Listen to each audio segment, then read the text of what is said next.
So I've heard of straight up revenge. I've heard of a revenge body, and now it's revenge shopping that has become the new topic here. We have shopping expert Trae Bodge here to tell us a little bit about what this new trend is all about. Yeah, it's happening. Obviously, we had some pandemic purchases, and now we're experiencing revenge shopping. And what revenge shopping really is we're kind of taking things out on the pandemic itself.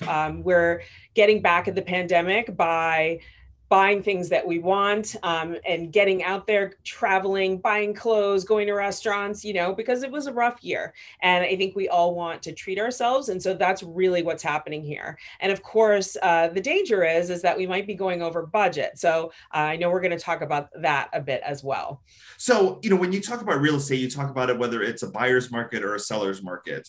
And as far as what's going on in retail right now, is it kind of the best time for us to go ahead and make these purchases and these indulgences now, or is it really retailers just wanting to get customers in the door?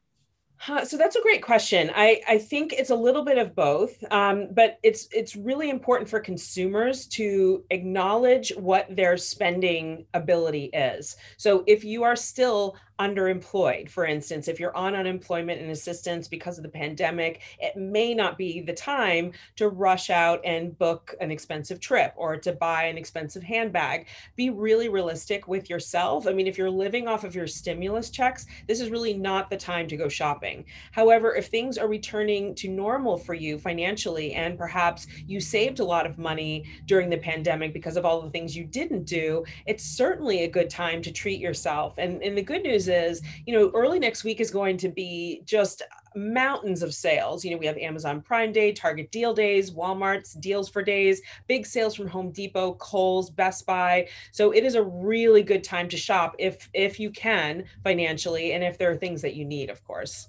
Now, I know, like for me, I went to the shopping mall the other day and I needed to buy two things. Of course, I left with 10 because there's all those impulse buys that you're just like, I'm going to see friends next week. I want to buy a new shirt. I found this, nice little thing for the house. I'm going to go ahead and purchase this. And before you know it, it was just the act of getting out there and seeing people and wanting things. Are there certain industries? I know like the home improvement industry was huge, during the pandemic because people were doing things around their house. As far as like clothing, makeup, hair products, things for themselves, is that what they're seeing a big bump on right now?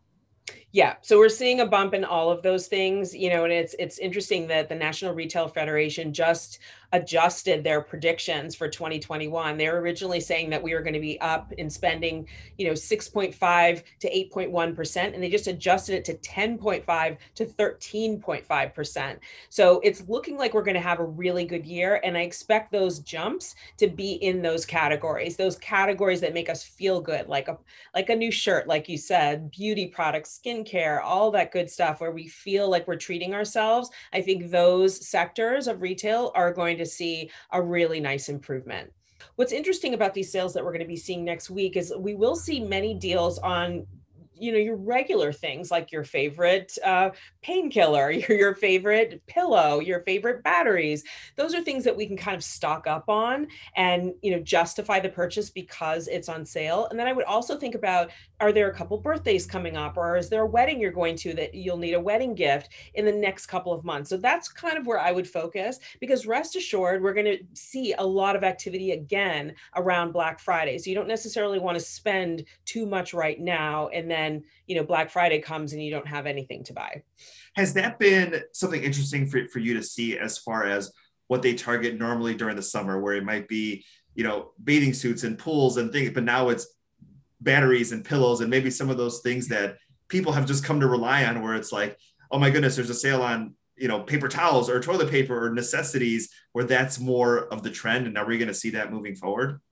Well, it's interesting because paper towels and toilet paper, those were such hot items at the beginning of the pandemic, and we were all hoarding them. And, we're not seeing that so much anymore. And what's interesting about Amazon Prime Day is, it started in 2015 as kind of their 20th anniversary. And, the complaint from a lot of consumers was like, I don't need to save 5% on my paper towels. Like, people weren't that interested in what the sales were. And now it's something that we've become accustomed to. And so we've learned to expect those sales.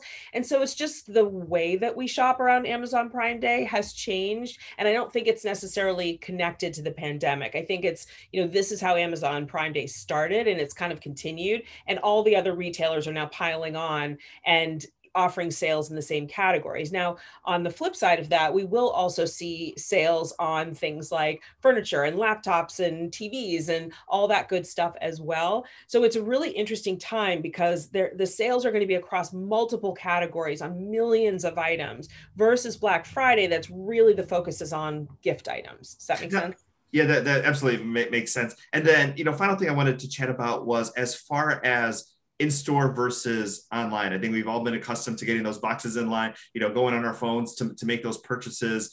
But there's long lines at stores. You have to drive there. It's a commitment. Are retailers seeing more business, just because people want to go out, or is it just easier to go ahead and still do your shopping online? There's been a huge increase in online shopping, especially during the pandemic. Even sort of the late adopters, the older consumers who were like, "Oh, I don't do that. I don't shop online." Now they are shopping online, and they're comfortable shopping online. So online has grown quite a bit. The average sort of percentage of online shopping versus indoor shopping before the pandemic was about 10% of shopping was online. And I know it sounds very low, Yeah. given how much we shop online, but really in-store shopping really always won.